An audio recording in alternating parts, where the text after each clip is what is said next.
Okay. We will call the meeting to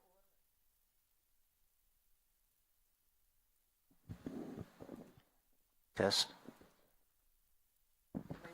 Test. Oh, there it Yeah, came on. yeah, they're not turned on until we bang the gavel to Okay. get started. Okay, good.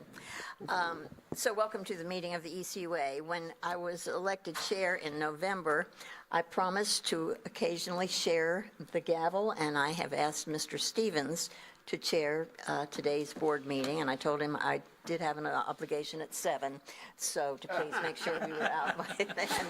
So I will turn the gavel over to Mr. Stevens. And we've asked Mr. Williams has graciously volunteered to do the invocation and pledge, so would you please rise? Oh, I apologize. So start with the call to order, please. Mr. Perkins. Here. Mr. Stevens. Here. Chairman Benson. Mr. Williams. Here. And Ms. Campbell. Here. Now, Mr. Williams, would you be so kind? The earth is the Lord, the fullness thereof, the world and all they that dwell therein. Lord, we come with a bowed head and a humble heart to say thank you for this another opportunity to represent the organization of ECUA. Thanking you for all the people, the employees, the staff who serve, and the constituents in which we serve. Ask you will just bless this undertaking that we are about to attend. Bless us so that we may make wise decisions that will enable the citizenry to better see the good work that we do on a day-by-day basis. In your mighty and matchless name we pray. Amen. Amen. Pledge allegiance.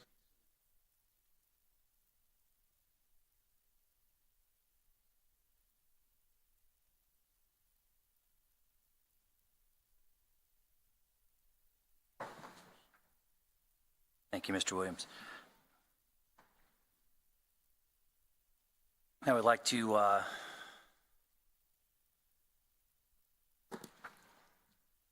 have a motion to adopt the agenda, the regular board meeting of April 23rd.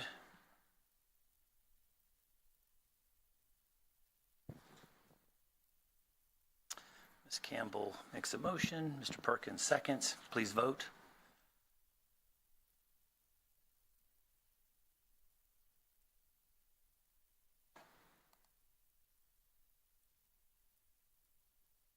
And it passes 5-0.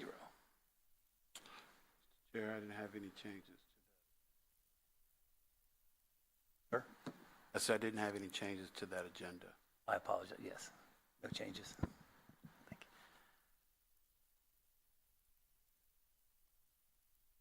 you. Okay, public hearings.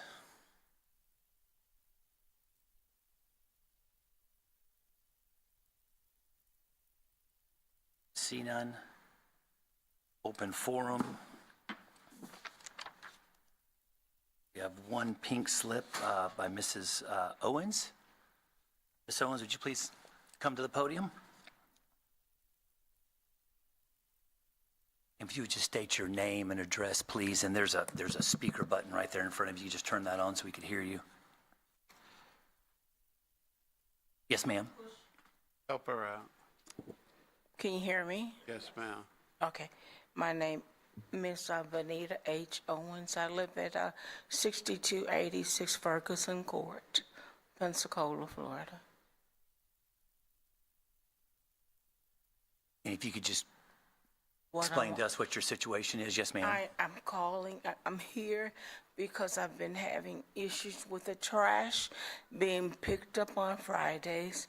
I may have tried to call all of y'all that probably would have picked up the phone and left messages, and I talked with Mr. Williams about it, and he had said that he had sent an email to someone who was supposed to be over the area to say to get with it sooner rather than later. And they picked up the trash on Monday morning, the whole area, and the debris that I had in the yard for about 10 days. So it's it's hard to try to communicate with people whenever you have issues. You call and speak with someone when you know what time your trash is supposed to be picked up. And they say, give them some time to pick it up. Well, you give them time to pick it up, and they say, well, you call early enough, and they can send an email to the people to let them handle it. And I called early enough, and on Friday morning, when the trash was supposed to be picked up, enough time to give them to pick it up, both the trash on the street and debris on the street and the trash in the can. And they said that they were going to send email to the people. I don't know if they got the email or if they opened it up or what. So here I am, a holiday weekend, want my yard to look just like everybody else's, fresh and clean, and it wasn't. The whole neighborhood was that way. From Ferguson Court, Ferguson Street, Ladybird Lane, nobody's trash was picked up during most holidays, and you can't get nobody to talk to on the phone. You talk with the customer service, and all they can tell you is what they normally tell you. We're going to send them an email. Well, if they don't respond to the email, then what? You're stuck. So my problem has always been with them not, picking up the trash. That's the second time that this has happened to me as far as the debris is concerned. And if they don't think it's their fault, they can be adamant and nasty with you, saying, well, we're going to do you a favor and let them pick it up on Monday. Well, I paid for Friday, and I expect for it to be picked up. We didn't get no word saying that the truck was down. Nobody said that their truck was broke down, or they just forgot, or they just wanted to get off early, or what. If the people don't want to do their job, hire somebody else that does. I pay my money for it to be picked up, and I just expect a service. And I think ECUA service is not what it ought to be. They got to. You got so many people in between you trying to get to what you need, and the people not responding like they should. When I was working, if you're a supervisor, you had a cell phone. And if there was problems, they could call you on your cell phone. And I don't know if any of the supervisors have a cell phone. All they depend on now is an email. So if you don't open up your email on purpose because you don't want to go out and it's late, you want to get off and go home because it's the holiday, then you stuck like Chuck. So I think there ought to be better ways to fix this problem. And I'm speaking for myself, but I had neighbors on my street, in the street before you get to my street. I'm Ferguson Court. These people live on Ferguson Street. Yes, ma'am. The street before you get to mine. And then you got Ladybird Lane. There was 3 streets that had not picked up anything. And Ms. Owen, if I may interject, first of all, I apologize that happened to you on a weekend, especially when you're going into a holiday weekend and you want your yard nice, and you're probably going to have folks coming over for a barbecue and whatnot. Question, have we picked it up yet? I didn't. It was picked up on Monday morning. Picked up on Monday morning. Yes, ma'am. Okay. But your regular pickup day was Friday. Friday. And you can't get nobody, Mr. Williams, and I probably call y'all. Somebody who would pick up the phone or left a message with you saying that that was over close to 100 people who didn't get service. It ought to be an excuse. We don't even know what the reason was.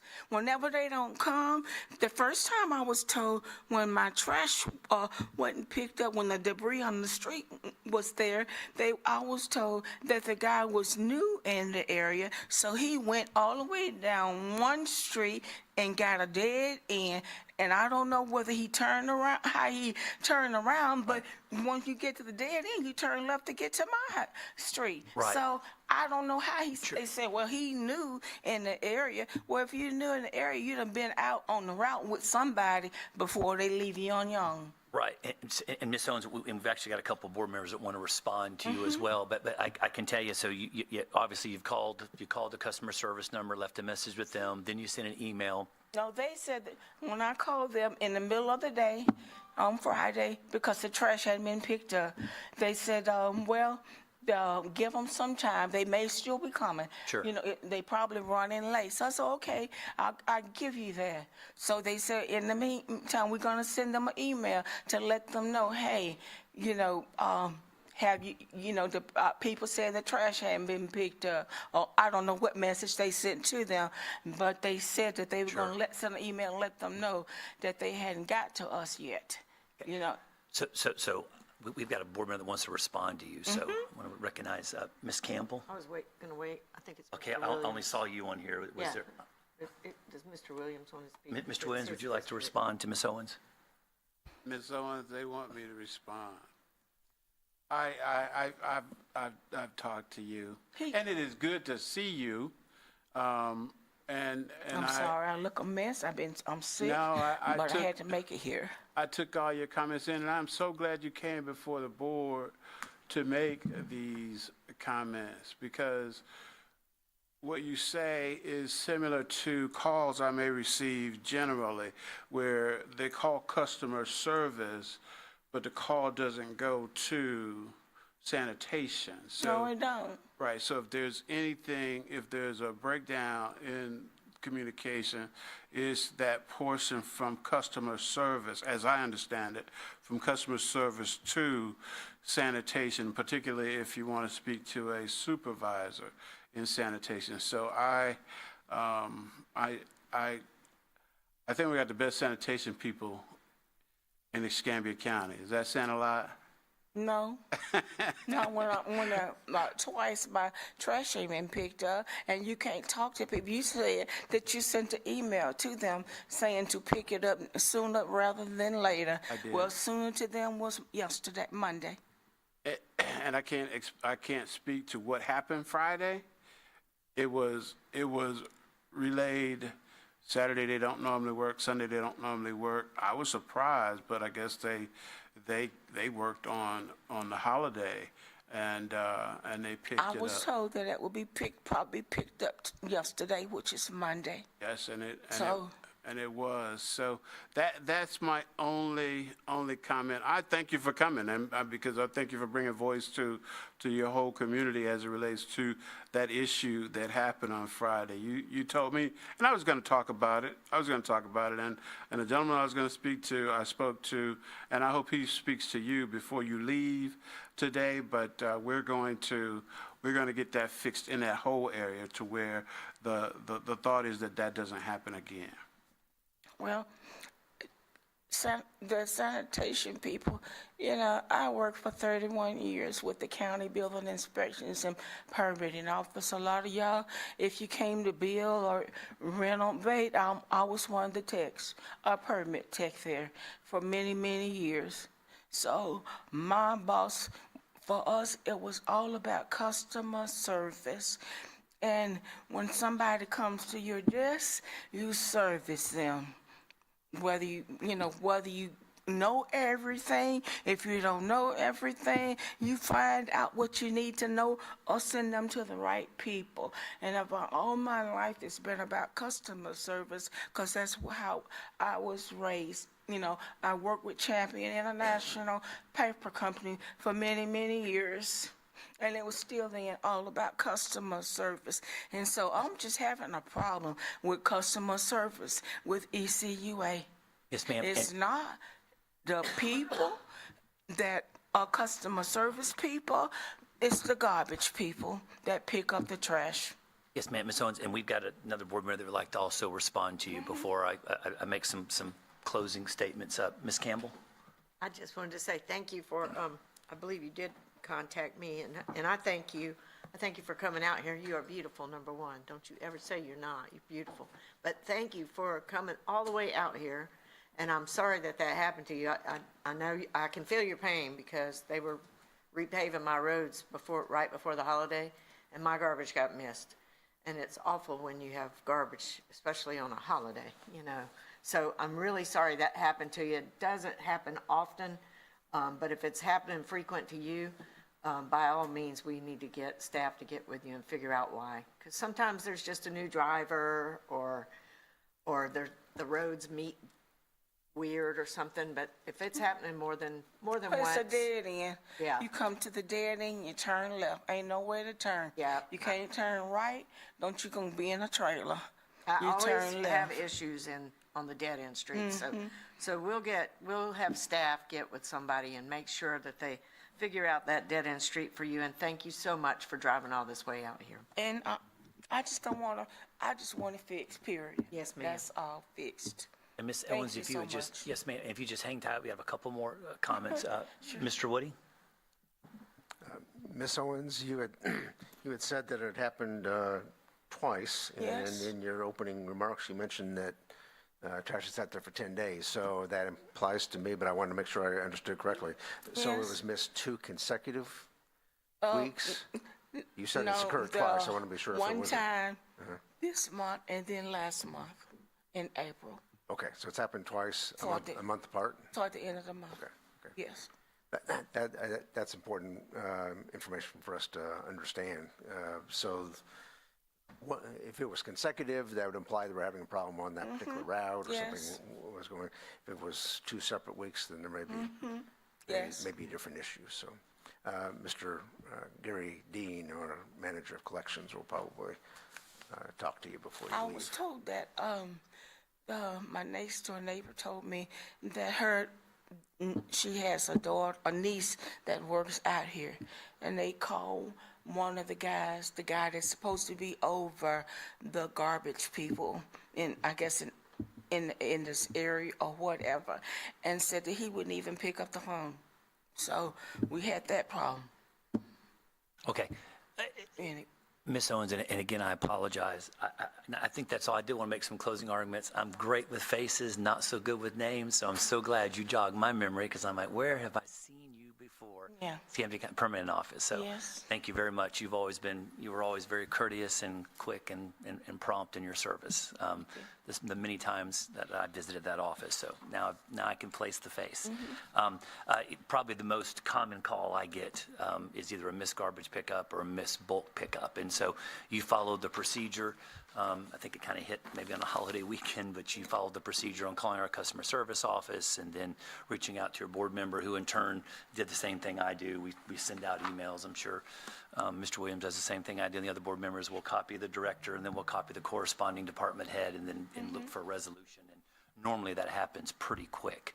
How we hope do it that, and does. that gives us an opportunity also, to find out if we've got a repeat issue. I always look for customer names, and I see if I see that same customer on that same street, with the repeat, that lets me know we have a problem. Maybe the driver may need some training or something along those lines. But I can assure you it wasn't done on purpose. And I'm, like I said, I'm a homeowner like yourself, so I'm I'm very just trying to cognizant of. figure out what happened, period. What Well, happened. I suspect after I suspect after you coming here today, and I appreciate you coming here, as Mr. Williams stated, in being a voice for yourself as well as your neighborhood. I suspect, I wouldn't anticipate you having too many more future issues. I'd like to think that our department at this point is going to pay, close attention to that street, dead end or not, and like I said, to make sure that, this doesn't happen again, fingers crossed. So thank you so much for coming, and you have a blessed day. Thank you, Ms. Owens. Can I leave? Yes, ma'am. I have to Just- stay. Thank you. So now we move to presentations. I don't see any. So now we're Recycle Star, and I've asked Mr. Perkins to choose our winner.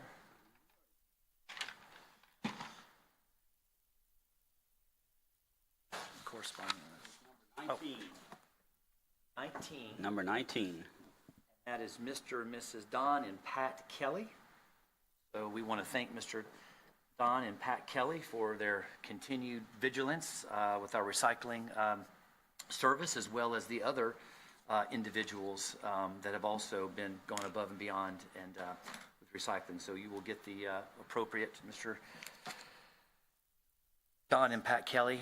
Do you want their names? Okay. And we also want to thank Tom Parentino, Lelaine Cruz, Rhonda and John Heflin, Brenda Moser, Amber, and Eric Kanash, Billy Mitchell, Mike and Mackenzie McCullough, Stephanie and Brendan Smith, Monica Durbin, Diana Stanford, Douglas Music, Giovanni Falpera, Philip Higgins, Michael McCarthy, Cecilia Leathers, Robert McLean, Jordan Higgins, Billy Mitchell, Kenneth Godwin, Rob Towns, Caitlin Bradley, Ashley Hall, and last but not least, Mr. John Dixon Jr. So thank you to all those individuals as well for fighting the good fight and keeping our recycling system going.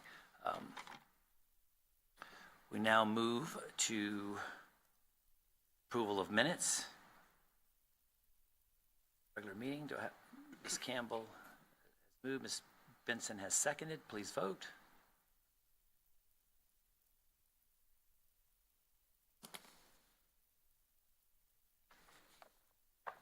And it passes 5-0. Okay. Report to the May Special ECUA Citizen Advisory Committee. Thank you. Ms. Campbell? Yes, the Citizen Advisory Committee met several times this month, first being May 14th, 2024 at 3 o'clock. No members were absent, and we had a presentation of the CAC budget workshops. The following divisions were represented. Maintenance and construction presentation was by Mr. Jerry Piscopo, the Deputy Executive Director of Maintenance and Construction. Regional Services presentation was presented by Mr. Brian Reed, the Director of Regional Services. Water Reclamation presentation was given by Mr. Randy Sears, the Director of Water Reclamation. And the Water Production presentation was given by Mr. Tom Dawson, a Director of Water Production, and they all proposed their operating budget for their separate divisions to the Advisory Committee.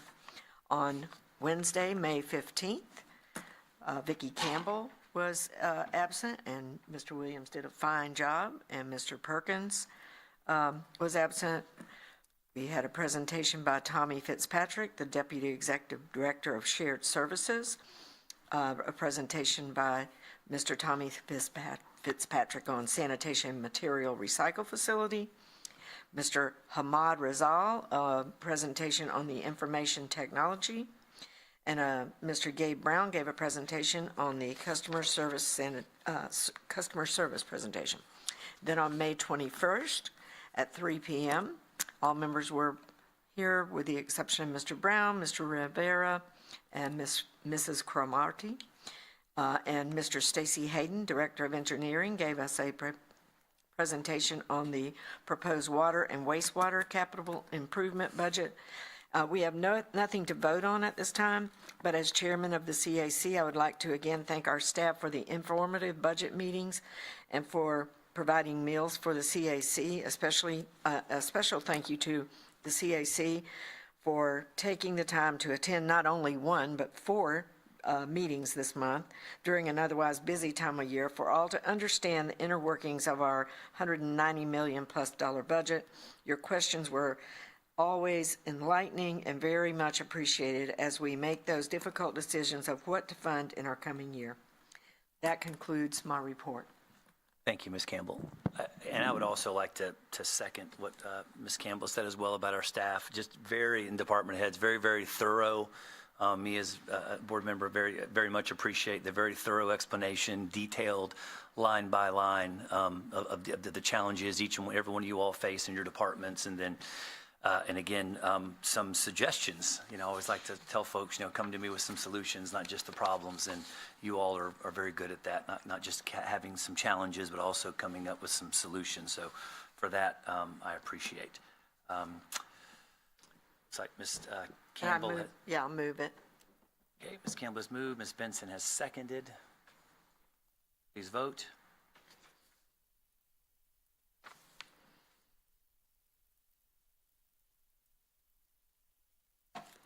And it passes 5-0. That moves us to item number 9, consent agenda. And we've got number 9, adoption of special resolution number SR 24-3, a special resolution authorizing amendment to the ECUA Code, Chapter 2, Administration and Bylaws, and providing an effective date. Mr. Vice Chair, can I speak a little bit on that? Please do. This special resolution is coming back to the board at a request of the board. There was some discussion at an earlier CAC meeting about making some amendments to Chapter 2 to allow the board members, should it be your choice to do so, the discretion to provide some, on a case-by-case basis, waiver of the automatic removal provisions for citizen members of the CAC when it's been determined that there's an absence due to a serious medical condition. If you flip ahead, the entire Chapter 2 is provided as an attachment, Exhibit A. The operative language comes on page 43 of 147 of your total agenda.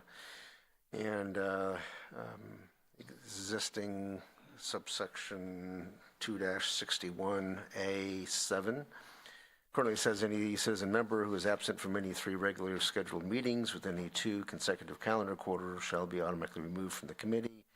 What is proposed to be added is the following, comma, provided, however, that the ECUA board may, on a case-by-case basis, waive the automatic removal of any citizen member from the committee when it has been determined an absence is due to a serious medical condition. So that is not an administrative waiver, it is strictly one given by the board. Okay, thank you, Mr. Woody. And, and I, for one, I think Mr. Williams had brought up, some recent situations that affected this board, and I think that's a very sound modification to our existing is to let us, the board members, discuss it, and if it is a valid medical condition, because I know a lot of folks, take this, in fact, all of our CAC members take this position very seriously, and I know if it was in their power physically, they would make it here if at all possible. But again, I understand that we have some exceptions to the rule, and for those reasons, we need to, discuss each individual, incident separately. So, don't see any, and again, I want to make sure I don't have anybody speaking on this or requesting to speak on this. So we'll move to item B, adoption of general resolution GR 24-46, a general resolution authorizing a change order to the contract with Talcon Group, LLC, in the amount of $64,020 for the Bob Sykes Bridge redundant water main project, authorizing the use of funds. Mr. Vice Chair, the purpose of this resolution is to approve a proposed final change order. The work is essentially complete. This would, because this is a change order that when added to a previous change order collectively is in excess of $100,000, we're bringing this smaller change order back to the board for approval. There was an approval earlier to add additional pipe hangers because the segment length of the pipe that was provided required more hangers than was originally proposed. This last final change order just reconciles the final quantities at the completion of the project and does give some additional time to recognize the extra effort that was provided by the contractor to remove some material at the end abutment. There was some structural grout that had been injected underneath the north abutment, probably to raise the pavement, as is typical off the end of a bridge. Wasn't expected to be in as large a quantity as it was, and there was an extraordinary amount of time and effort associated with that, so that helps accommodate the time spent for that. So again, $64,000 is the final change order for the Bob Sykes redundant water main project. Okay, thank you. Next item, item C, adoption of general resolution GR 24-47, a general resolution authorizing the acceptance of the bid from Pensacola Concrete. Construction company in the amount of $4,293,713.24 for CIP project CW 611 Michigan Avenue Transmission Main Phase 1 project and authorizing the transfer of project funds. Mr. Woody?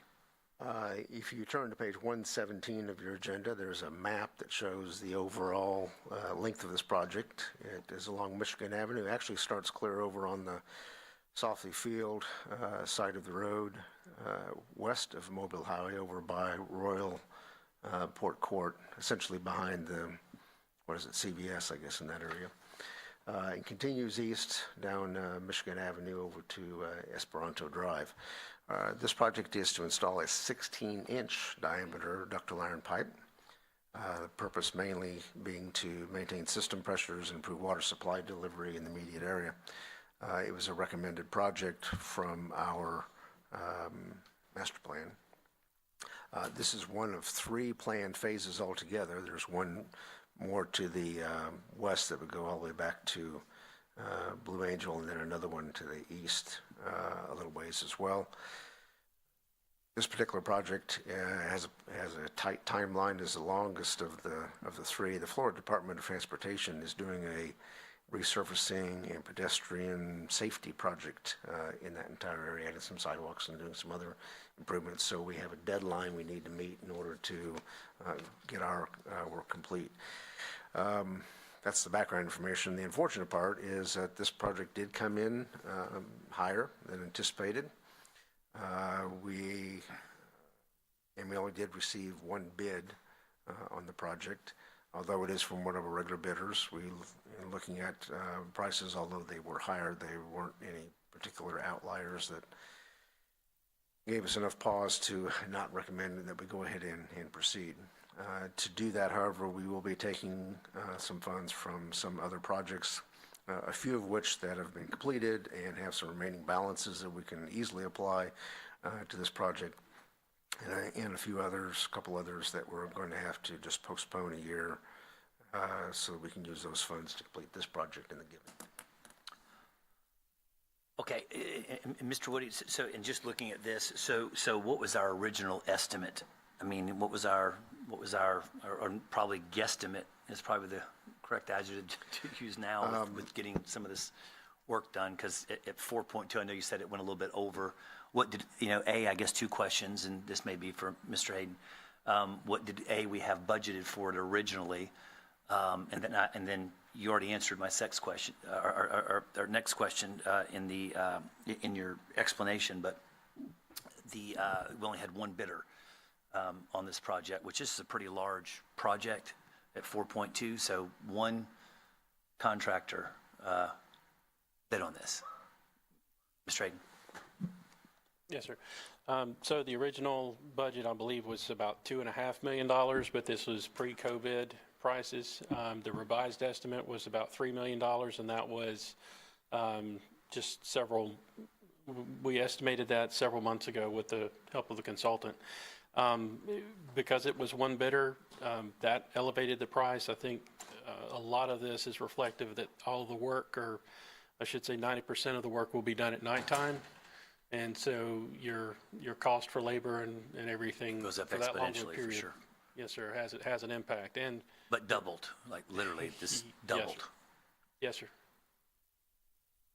And we've reached out. I mean, I know you've reached out. I know you've all have been burning up the phone lines on getting additional folks to bid, and this was it. Like, no one had the capacity. I think we discussed this in our budget meetings about not having a whole lot of subs and a lot of in the private sector utilizing a lot of those resources, and then us in the public sector are having to pay a higher premium.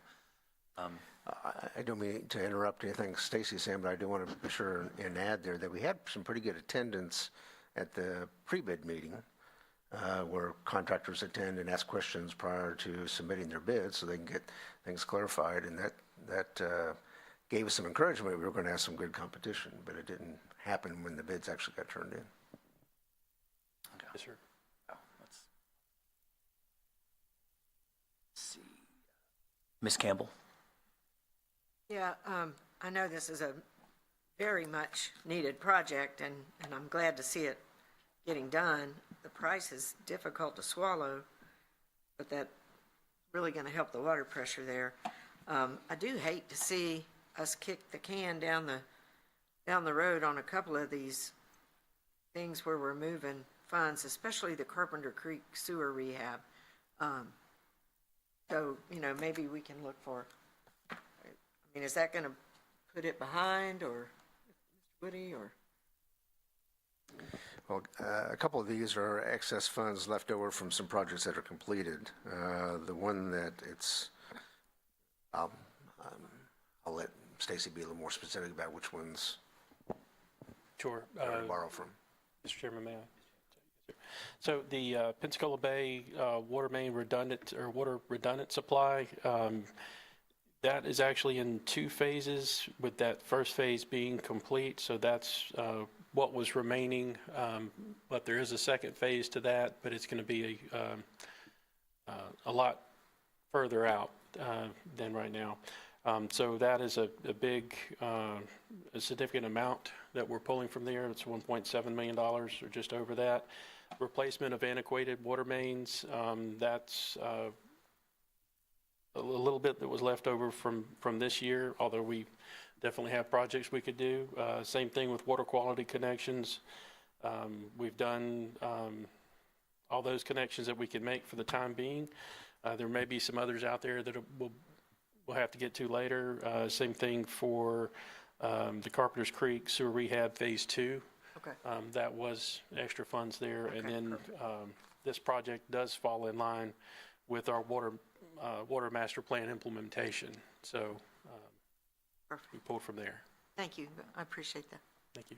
Ms. Hayden, if you just hang tight for a second, I'm going to get Mr. Williams, and he may have a question as it relates to you. Mr. Williams? Thank you, Mr. Chair. So this is an emergency?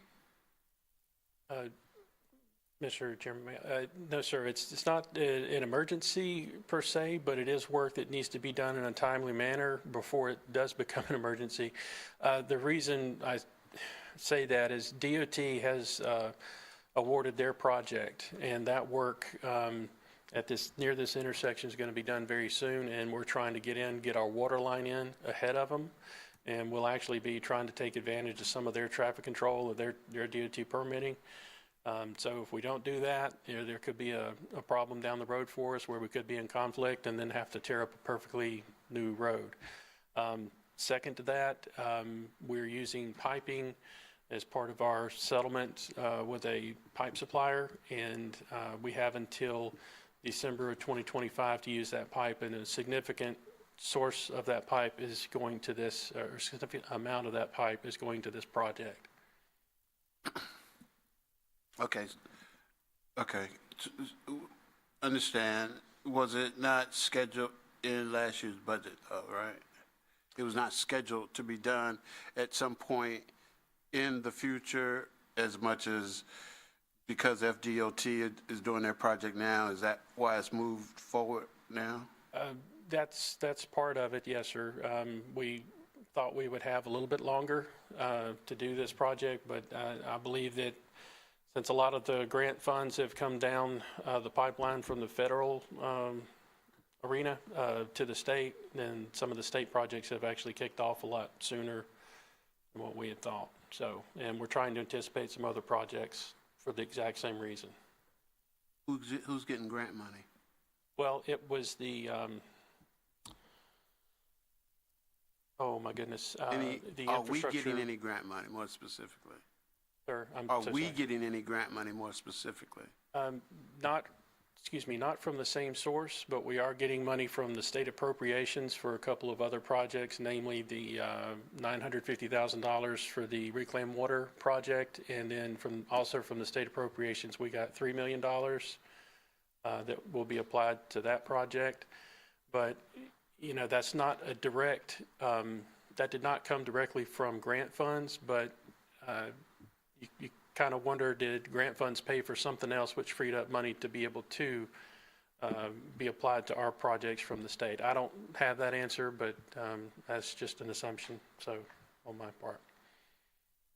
Okay, thank you, Madam. Thank you, Mr. Chair. And Mr. Hayden, before I get to Mr. Perkins, like, for me, speaking for me personally, like, those are relevant additions to this resolution, because it's a large sum, is A, and it may have been in the report, I didn't see it, where we're utilizing some of the pipe that was given to us, or not given to us, was afforded to us in lieu of monetary in one of our recent settlements. So some of that pipe that for that is going to be used in this project, correct?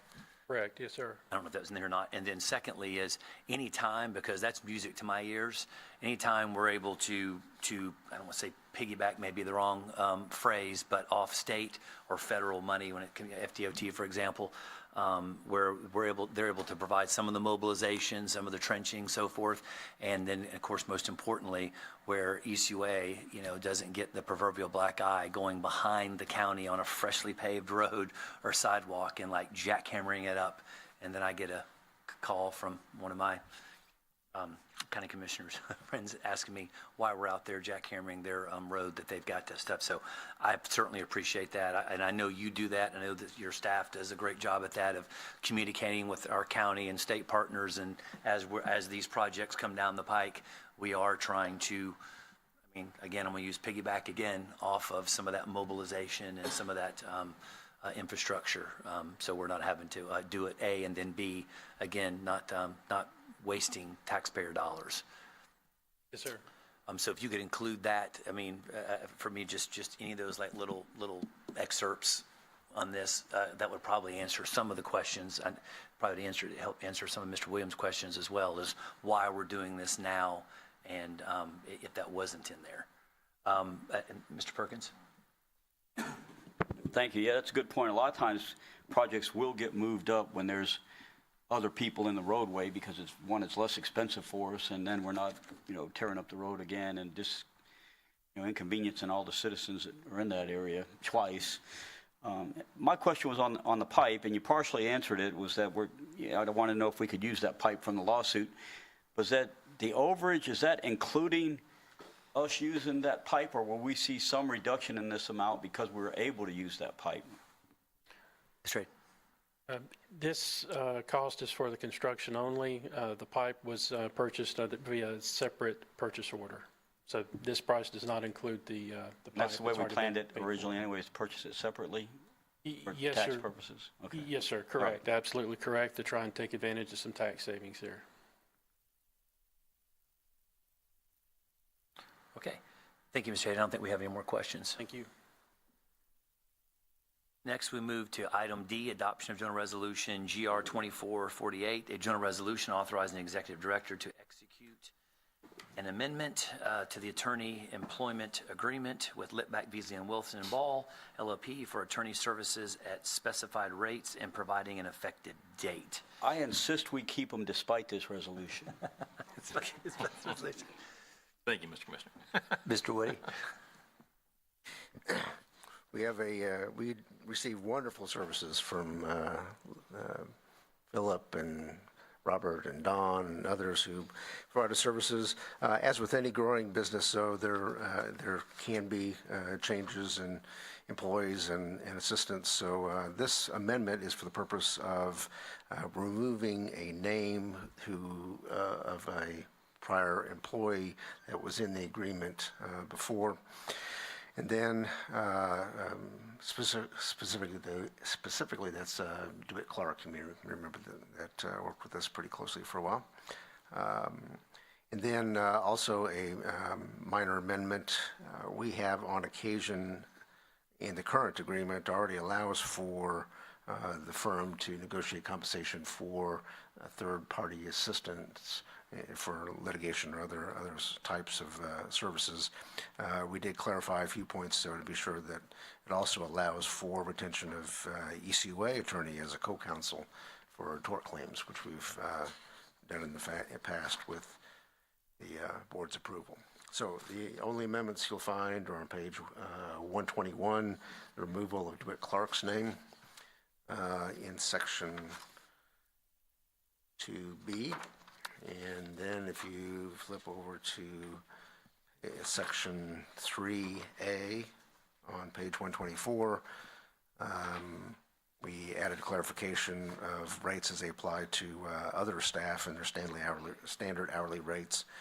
And then we added a little parenthetical or an extra comment under Section D of that same section that allows for ECUA to let council provide an opinion for public finance issues, loans, or the added section, co-counsel for any tort claims.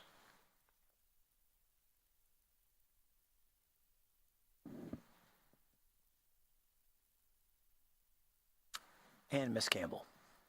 I would just like to say, welcome Philip up here. It's always nice to have you and work with you. And please congratulate Mr. Clark again on his new position.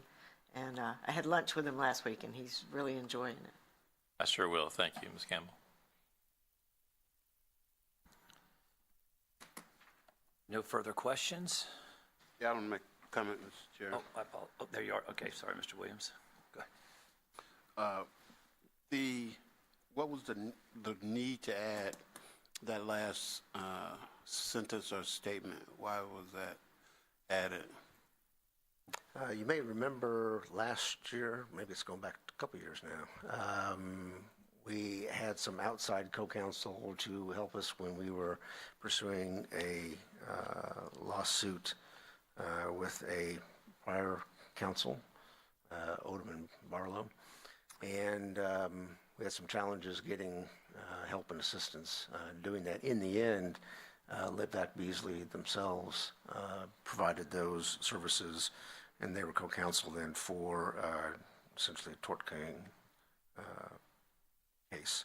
So we just wanted to put the ability to do that formally into the agreement rather than having to do it through separate resolutions each time. Okay, thank you. And I wanted to echo Mrs. Campbell's comments to Mr. DeWitt. I never got a chance to say, but wish him well, and make sure you let him know that I asked about him, and then wish him well. He's in Fort Walton Beach, correct? Yes, sir. That's Okay, right. okay, and back at hometown, so yeah, nothing but the best, young guy. Thank you, sir. I will pass it on. Thank you, Mr. Chair. Okay, no further questions? So we'll move items A. Mr. Chair, before you proceed, I just want to make sure we remember as to the first item on that consent agenda, I would recommend that the board consider the effective date of that. Retro. Yes, sir, bearing in mind that it allows the board to consider removal, or exceptions to removal. And if we had a retro date, that may place it before an automatic removal that would have recently occurred. So this would be resolution, this would be SR 24-3, would this be the first one? Yes, sir, that's correct. Okay. What would the date be, Philip? May 20th would be sufficient to alleviate the problem that we're concerned with. I'll make Make a a motion. Is the motion I'll make a motion to move SR 2403 with a retro date of 5/20/24, and to move GR 40 B, C, and D as well.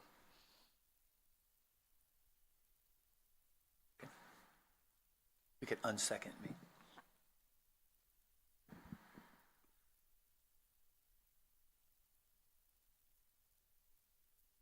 Okay, please vote. It's moved by Ms. Campbell, by the way, and seconded by Ms. Benson. And it passes 5-0.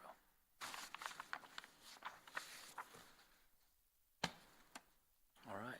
So without further ado, I'd like to move consent agenda items.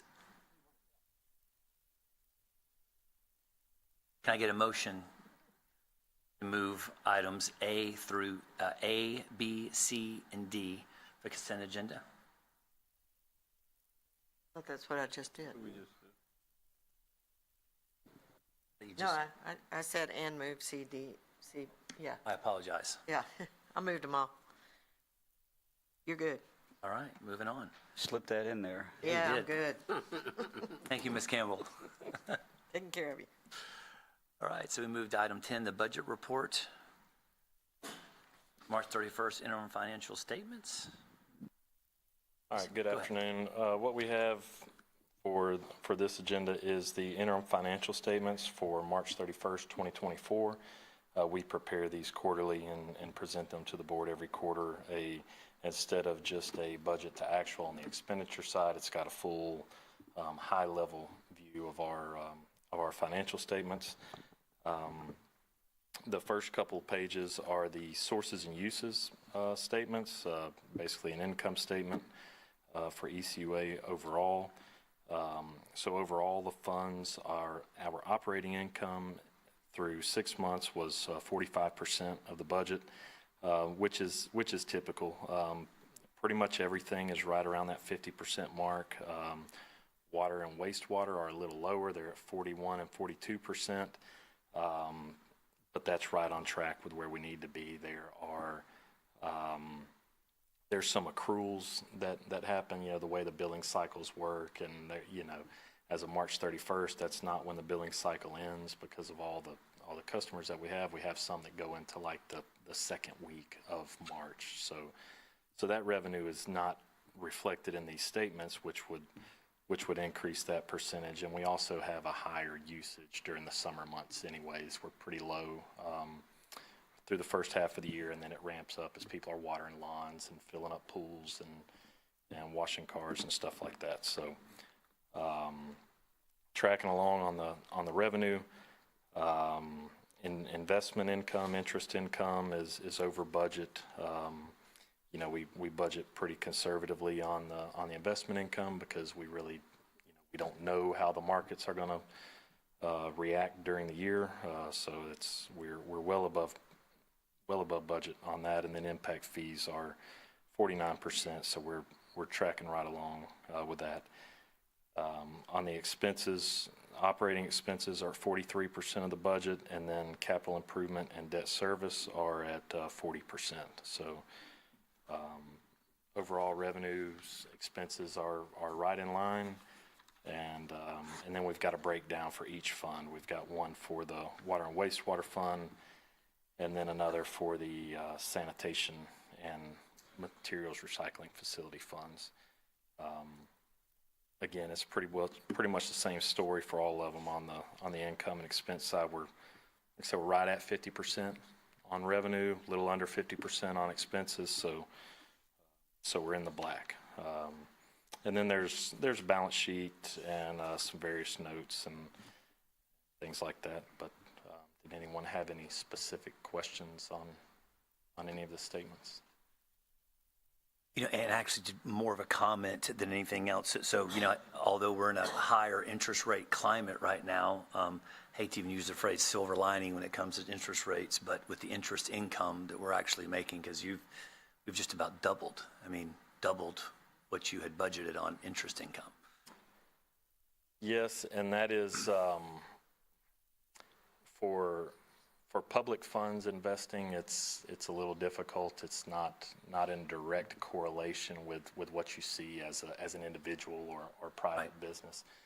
The majority of that increase is on our short-term funds, our overnight, the stuff that we're earning on our checking account and next day liquidity funds, because those are pretty well fixed, similar to what you're seeing. It's what you and I would see in the market, private sector, right? The federal interest rate goes up. The interest that you earn on your overnight accounts goes up accordingly. On the long-term side, we're still doing well. I mean, we're still, we're making significant investment income on our long-term portfolio, but overall, you expect what you learn in your economics classes and finance classes are, your short-term things that you have liquidity to overnight. They're not as risky as your long-term investments, so you don't make as much investment income. Well, for us, it's actually inverted right now, being a government agency, because as the stock market does well, as the interest rates go up, and what you're seeing on the private side, on the public side, what we're allowed to invest in AAA-rated corporates, governmental securities, federal agencies, those long-term rates are actually lower than your short-term rates. So it's kind of a, it's kind of a weird time to be a, not for me, but like if I was an investment advisor, somebody that's a investment manager for public funds, I'm sure they get questions, you know, hey, why are my overnight accounts making more money than my long-term accounts? Well, it's, you know, yield is the last principle, the least important. You know, you want safety, safety of principal and liquidity, and then yield. So it's kind of upside down right now. And then as interest rates come down,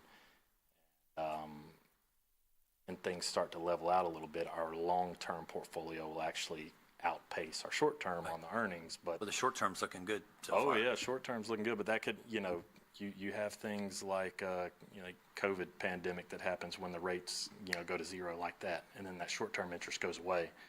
Your long-term earnings, that's... Well, for now, we'll that's take it, still locked because in. with these increasing CIP project numbers and bids coming in, we'll take all the additional interest that we can make on that. Hang tight one second. Ms. Campbell? No, I do not. I heard that too. If I did, I promise you I wouldn't be here. I would be on an island somewhere.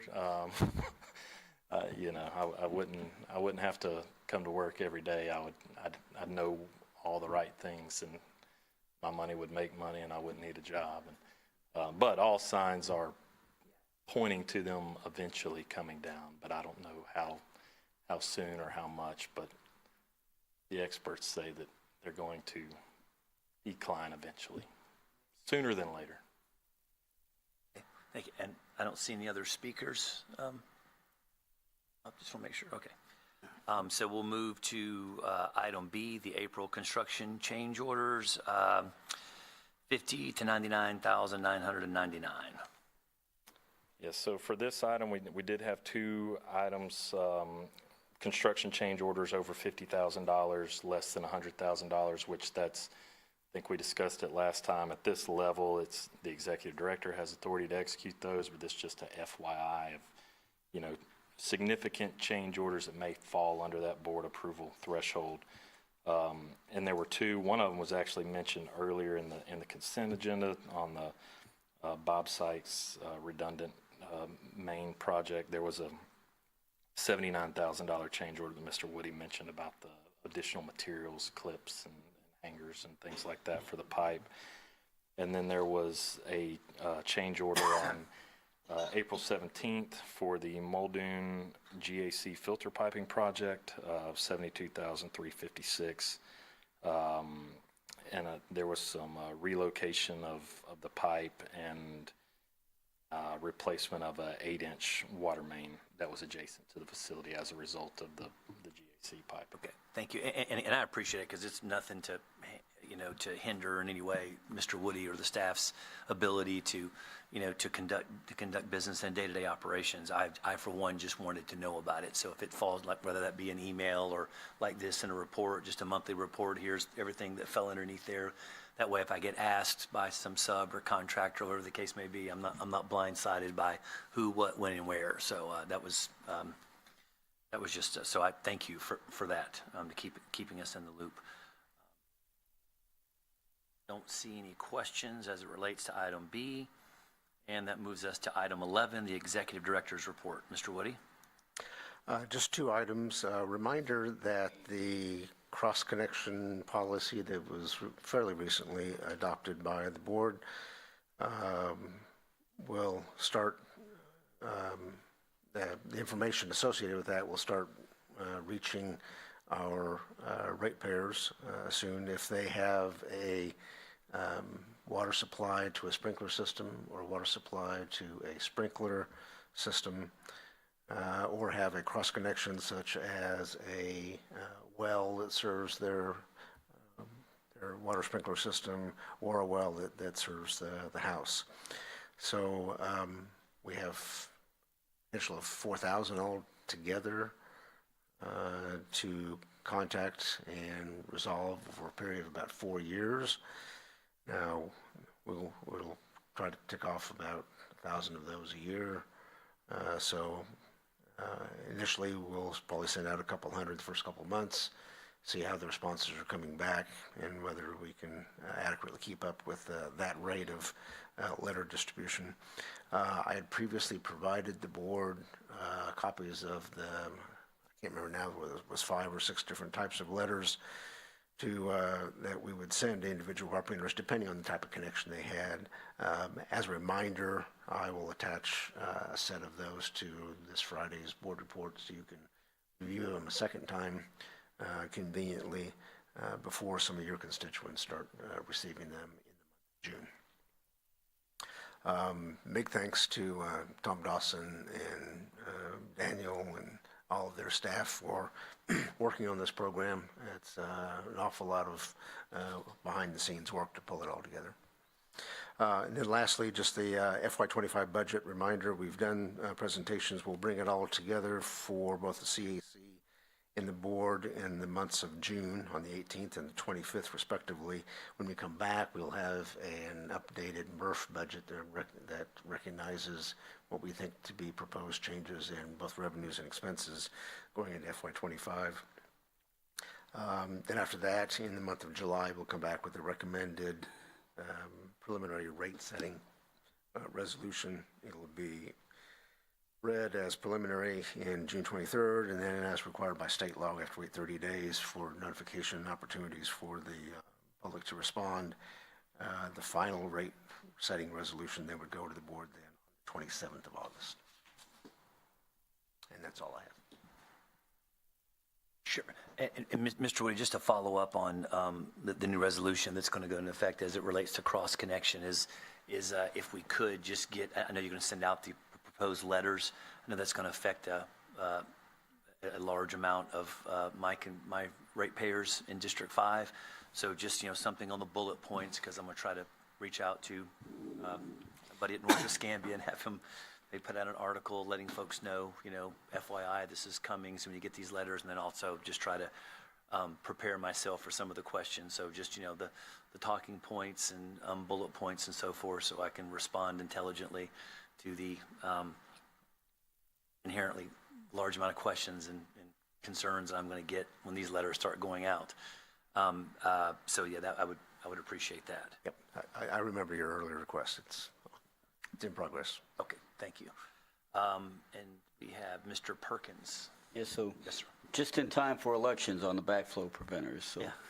given that, I'm going to make a motion to reconsider the motion to reconsider on the backflow preventers. No, I'm kidding. I'm not really.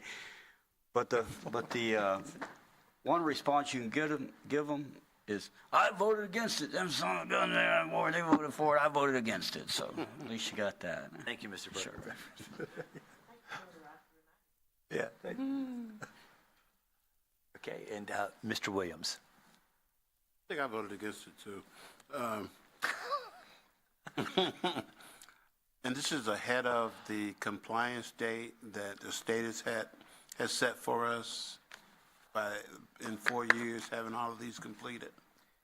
Yes, we have 4 years to get everybody in compliance. We already have 100% of our commercial customers in compliance, and we have a very large share of our residential folks in compliance, but it's far from 100%, and the policy of FDEP is 100% compliance. They have, for a couple other districts, actually filed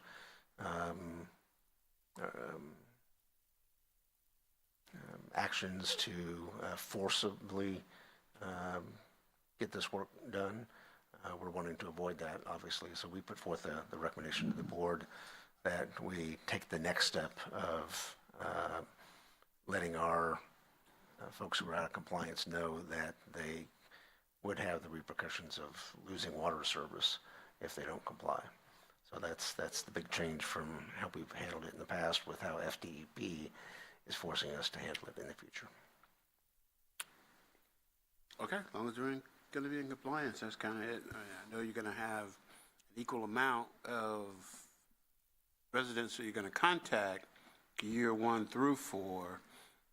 Trust that year number 4 won't slow you down to be in compliance by the end of that year. Yeah, our intention is to do it, front-load it and do it as quickly as we can in the first year, first portion of that 4-year term, so we're not scrambling at the end. Okay. Thank you. Thank you, Mr. Chair. Yes, sir. I don't see any more requests to speak on this topic, so it moves us to item 12, the attorney's report. Nothing further to add. Thanks. Moves us to item 13, unfinished business. Unfinished business. Item 14, new business. And I'm not sure if this is necessarily new business, but I would like to make a comment. You know, I got an email today, probably one of several emails in relation to bulk pickups, and I think social media was just going awry over the weekend from various social media outlets as it related to bulk pickups or missed bulk pickups. You know, what is the responsibility of the county as opposed to ECUA, and who's supposed to pick these up, and why aren't we calling in anymore? Why aren't we just arbitrarily picking it up as opposed to requiring call-ins? And again, it's nice to see some of the responses. Seems like there's a lot of logical people as well that hopefully outweigh some folks that may not be logical in their statements on social media.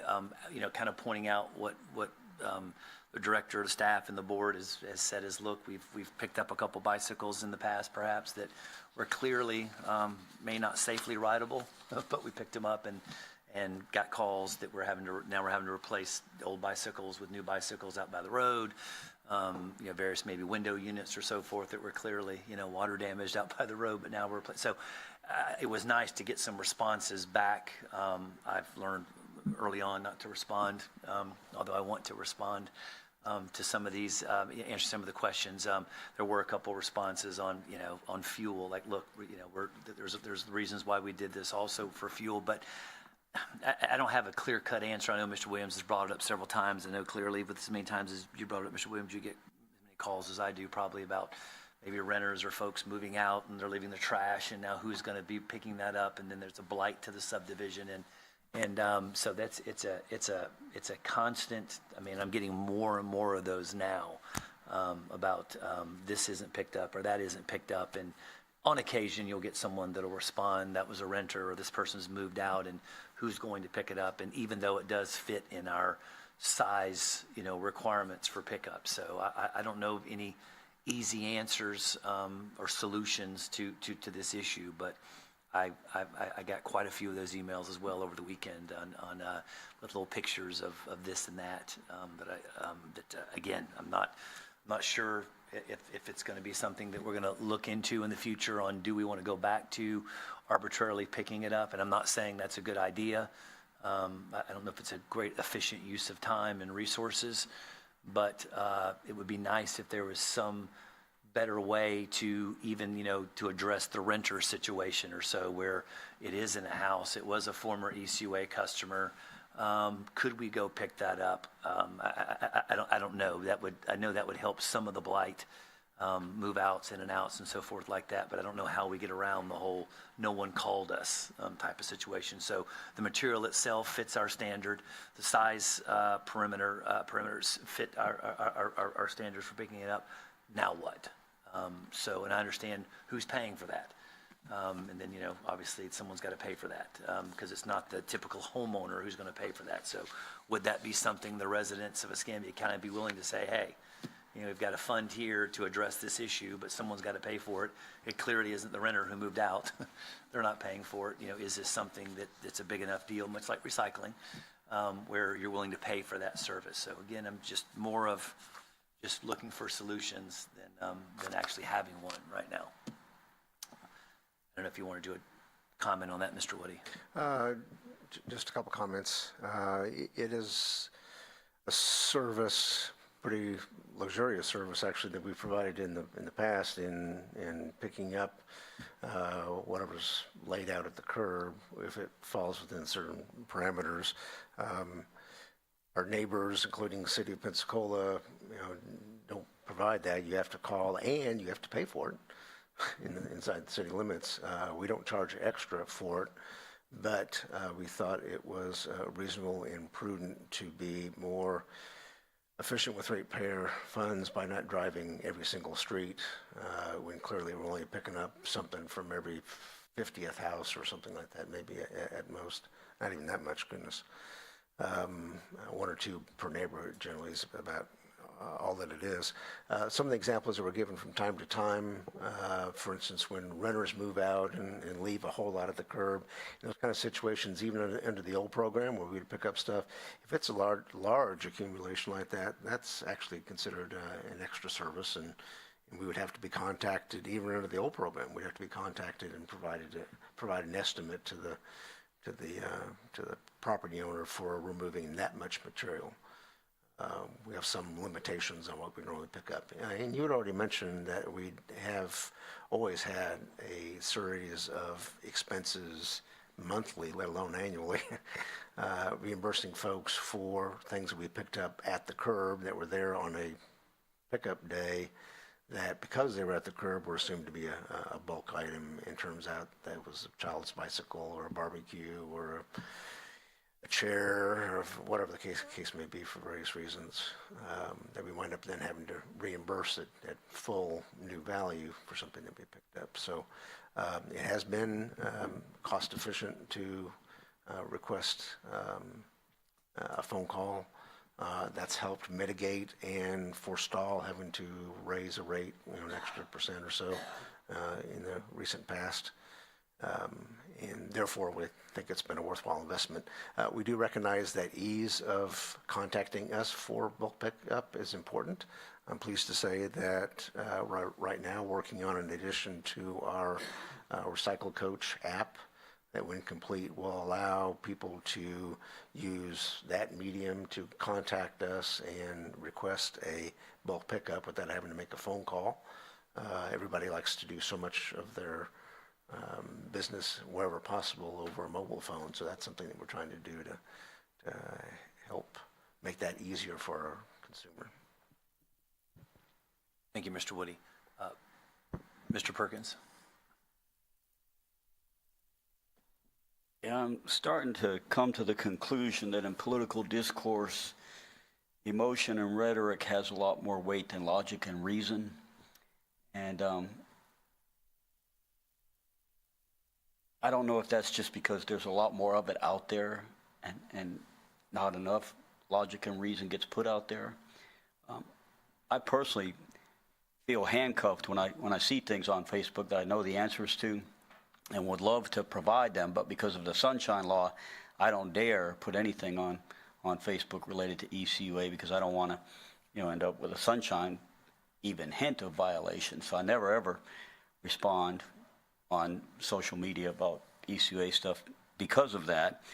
But I'm wondering if our PR people, and I'm not asking them to get involved in politics, but just give basic information, if they can put on social media, do a search like a Google search, ECUA, which is, it pops up Ecuador sometimes. I mean, I get stuff from Ecuador because I have it on the Google search, but it pops up, and respond to some of those things that are just blatantly wrong. And some, I'm even not sure about the answers about myself, and I would like to join the discussion and ask it and say, I think this, but I'm not sure. Like, for instance, there was one post on there about an 8-foot blind being picked up for a bulk item. And they picked up the 8-foot couch, but wouldn't pick up the 8-foot blind because it was 8 feet, and people were joking, well, put it on the couch, and stuff like that. And I know we have the policy for yard waste that it's a certain size pile, but is it still a certain size pile on the bulk items? Like a couch or something? It is? Okay. So they were talking about cutting the blind in half, or I guess they'd have to cut the couch in half, or whatever. But, okay, I just needed to know that. But I don't know if there's a way that we can have a person respond to social media in cases where it's just obviously incorrect, just factual information, not, Mr. Stevens would be better because of this, or, we're Trump, we're anti-Trump, whatever. None of that stuff, but just factual stuff that, yeah, you have to have a size, and it has to be this size, and you do have to call in. They won't just pick it up, or just stuff like that. I don't know if that's something we can look at. And then the final thing I was going to say is that, we were looking at getting, when it's budget time and time to set our rates and make this decision, we had requested, we want to see what it would cost, what it was costing us to have the bulk item pickup thing in place where they didn't call in, where they just picked up, and what it's costing to do us now. So how much are we saving, basically, and is that really worth it? And that's something I think we need to have numbers for to determine that. And that's it for me.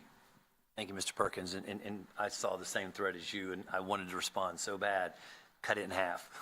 6 foot fine, easy solution. Cut it in half. But I did not. Mr. Williams? Thank you.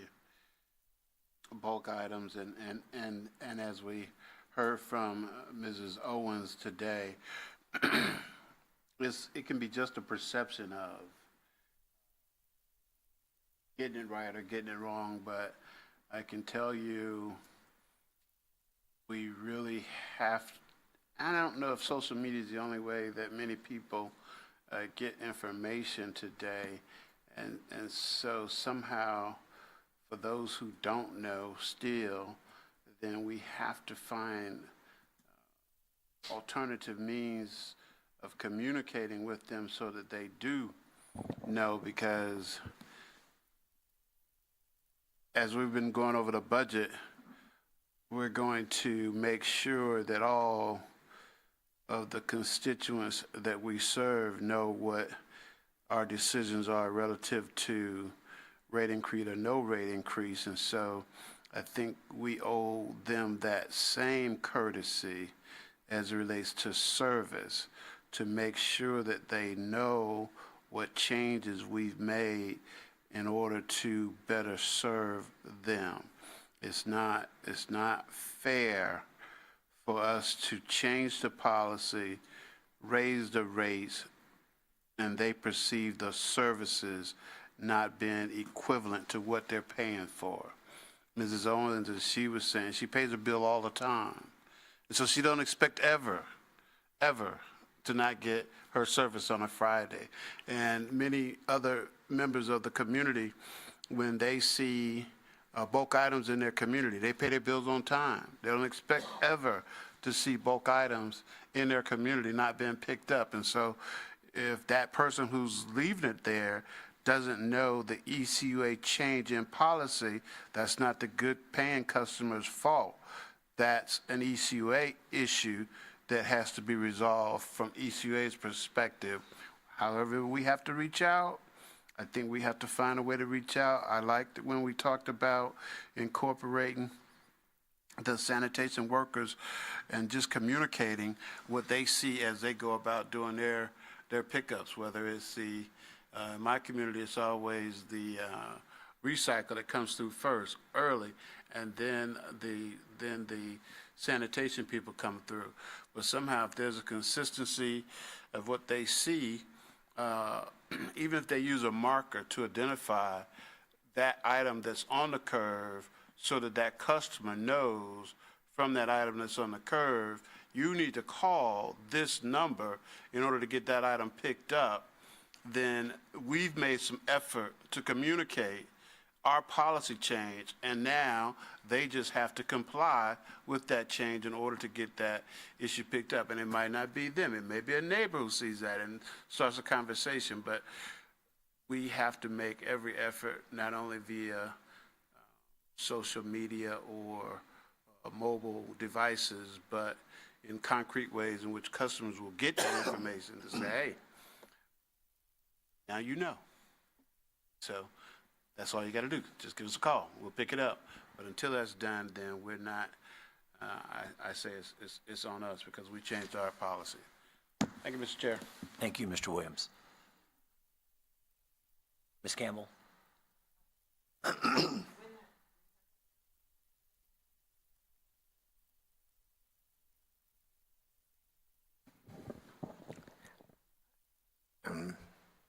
Ms. Tommy Fitzpatrick oversees that section. It's a work in progress, so I don't know if he has a date per se, but he can give us some update. Through the chair? Yes. Yeah. Hopefully next month. It's being all arranged right now, so hopefully within 30 days, we should be able to have that done.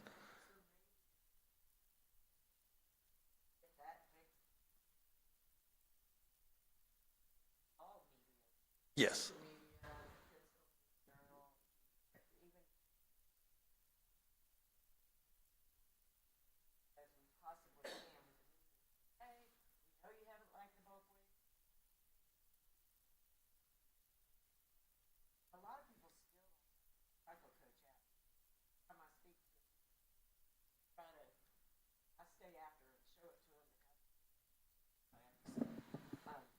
That is fabulous. That's one of the best things.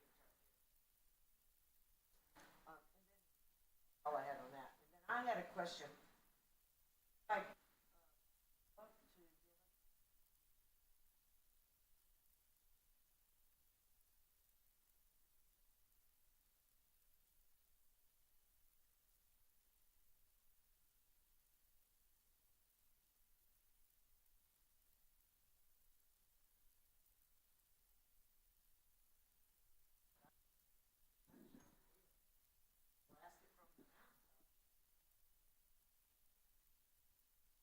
Let me take a look at it.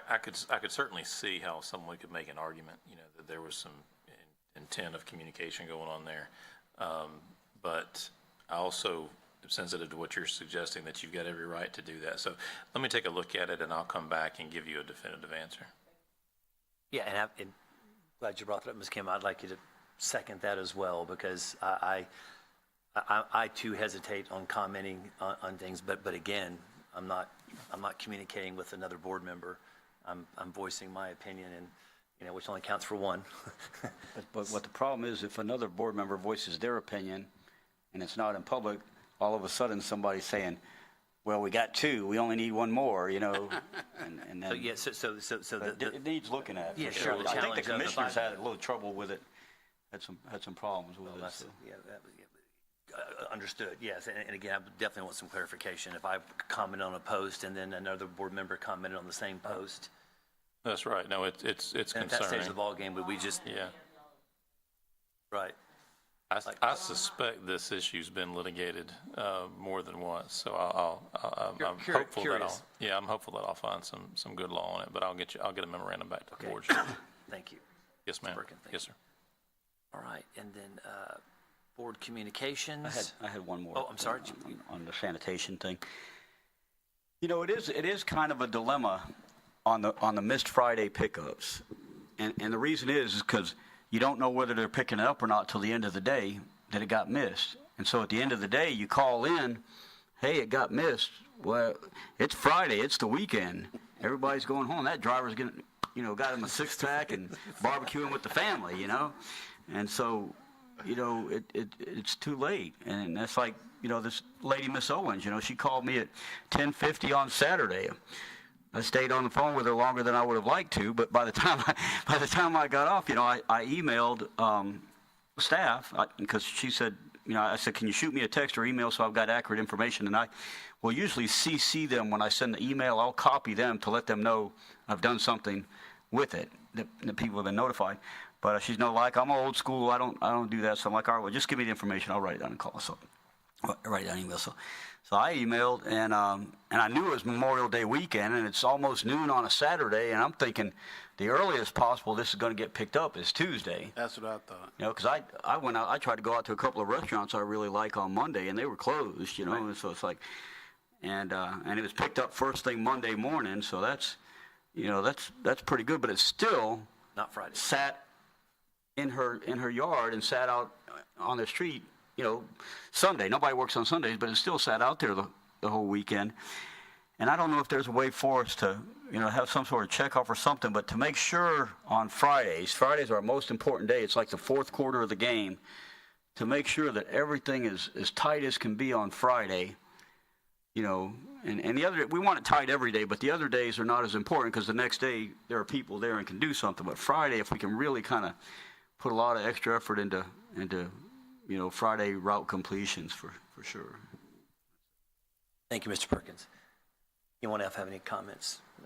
See any more speakers? Moving to item 15, board communications. Yes, ma'am. Thank you. I didn't know that when I gave up the gavel, I also gave up my voice. when I hit speaker, I don't get to speak because I only recognize other people who speak, so I never have. So that's why I've been quiet. It's been kind of an interesting meeting to sit here quietly and hear the rest of you. And thank you for chairing this meeting. Thank you. It feels different when you're chairing it, as you can tell. I wanted to echo the thank you to the staff for the budget workshops. What we saw was the tip of the iceberg. There was a lot of work that went into every department presentation, thought about what the mission of ECUA is, what the mission of your department was, and I sensed always that everyone of the staff was aware that we are spending money that is not ours, it belongs to someone else. And I really appreciate the conscientiousness that went into that and the sincere look at where we've been and where we're going. So thank you. I also want to thank the people who provided the meals during that time. They did a great job. It was good food. I'll come back again. But I also thought it was really valuable because of the sunshine. We don't get to talk to each other very much. And there's some value in having just a bonding experience that is not governed by this button that says motion and second and all of that.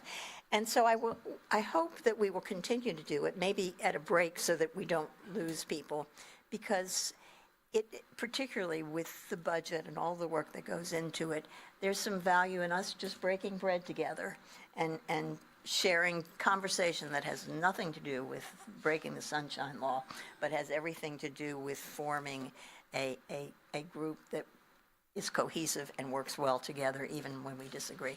So thank you to everybody who was part of that process. And that's all. Thank you, Chairman. And that moves us to... I re-hit the button. You hit the button? Okay. You know what? I usually am, I don't want to say impatient, but I've been to a lot of budget hearings and stuff, and I think I know everything, and so a lot of times I get some stuff out of it, but it's arduous, a little bit for me just because I've been through it a lot. But I did like one suggestion, and I think it's something that we should look at, and that was when the discussion came up about a grant writer. Now, I know there are millions of grant writers out there, and they're basically a dime a dozen, but when it comes time to talk about the budget and to look at where we put that personnel-wise or under what division or whatever, I think we should put out an RFP for a utilities grant writer, not a county grant writer, not a federal grant writer, but specifically a proven utilities grant writer.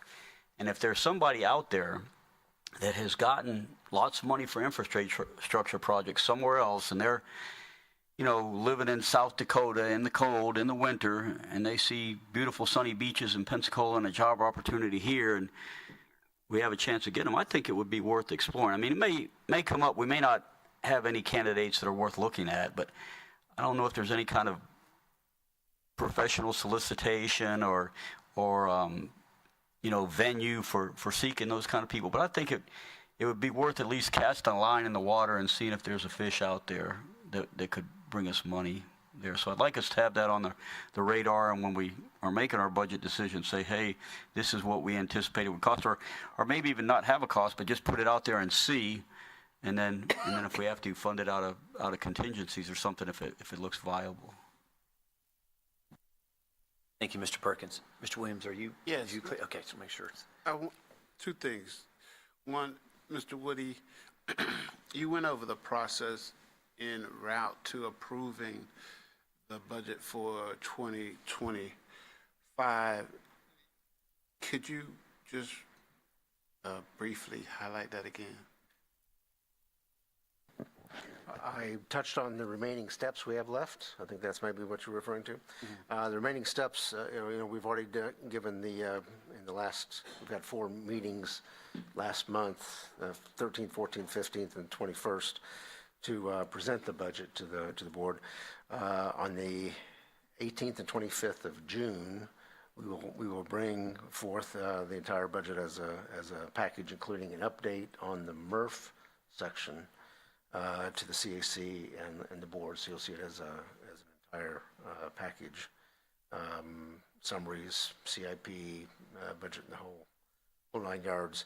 Then on July 23rd, we'll bring to you a preliminary rate setting resolution, which will recommend and discuss the proposed rate increase for next year. Like I said, we're talking about middle to low single-digit numbers likely. We're required by state law to let 30 days go by after the preliminary rate setting resolution. We posted on our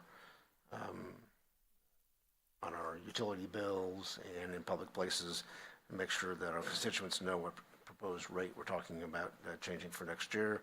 On the 27th of August, then we come back and you would vote on the final rate setting resolution plus any changes you might make to it. That essentially completes the budgeting process. Yeah. In preparation for October 1 when it would. Okay, thank you. Just a closing comment about everything we said as it relates to the budget and how some prices are increasing more than others. It just always comes back to the fact that most of the calls I get are in reference to sanitation, no matter how much, how concerned we are about having good drinking water.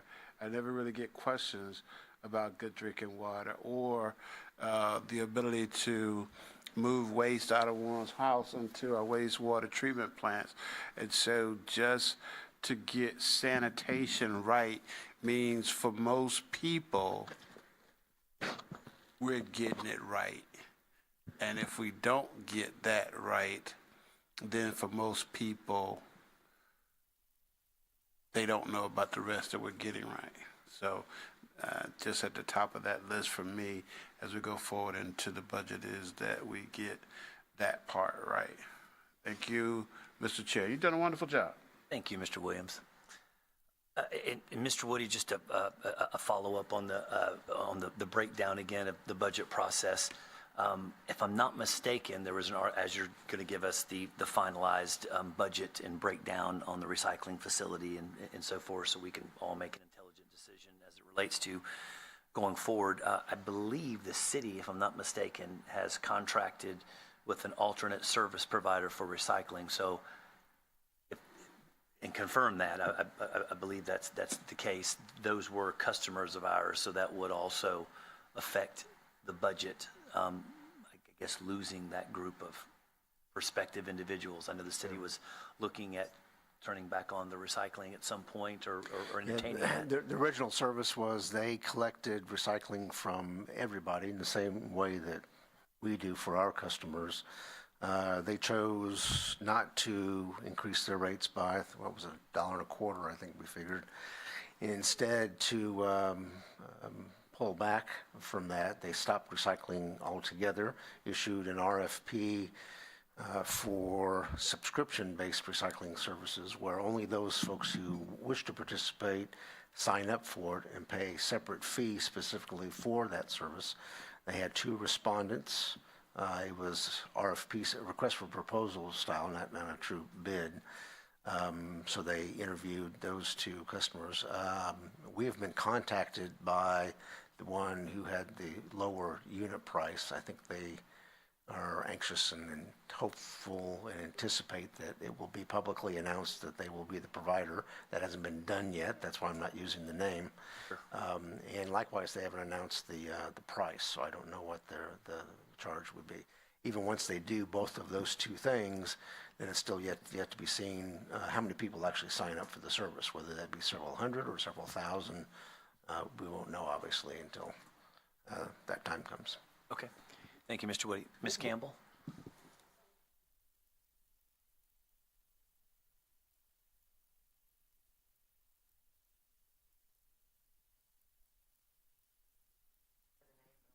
Yeah.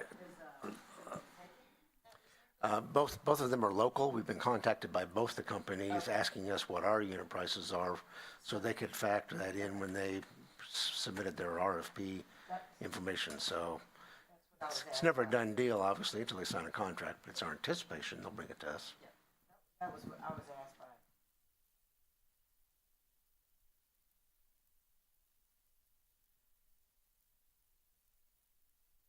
Yeah, that's what we anticipate at this point.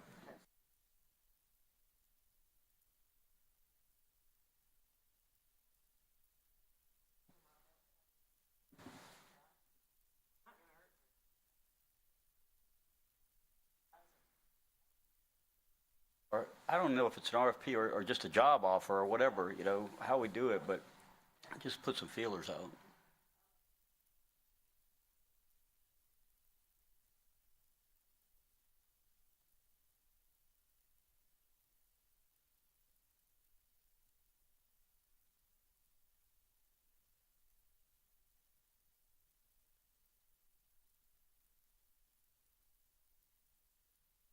Ms. Campbell asked my question. I was wondering if it was public, where they had intended to take the recyclables.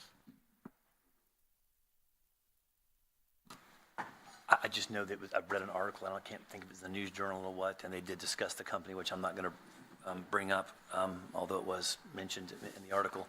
But I would assume it would be to us, and I say that just because Okaloosa is a long way away, even when it does get up and running. Just thinking of a positive. Okay. So that's all the speakers I have for board communications.